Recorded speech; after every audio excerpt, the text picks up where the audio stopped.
everyone, welcome to my channel. Hope you're having a great day.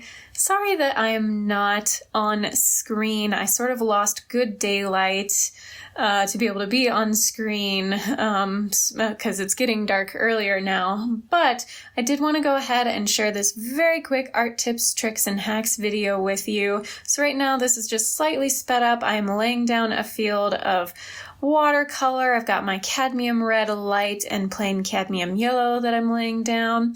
And while I'm laying that down, I want to take a quick opportunity to mention my website, CoreyFrankCreates.com. Would love for you to go check it out, see all the things I offer, visit my art shop, my online art shop, see all the in-person classes and workshops that I offer, and my online classes as well. So if you could go check it out, that would be fantastic.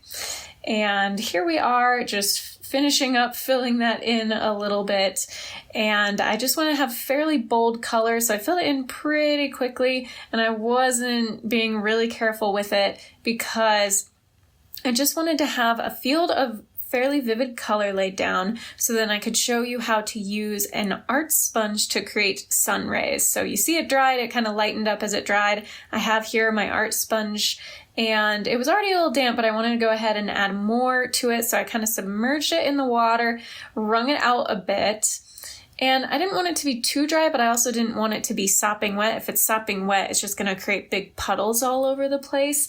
So I wrung it out enough and started running it over this field of color I had laid down. And I could tell pretty quickly that I had made it perhaps just a little too dry because it was getting almost too streaky, but you can see that as I gently kind of run it over the watercolor, I have this sort of sun ray effect that's happening.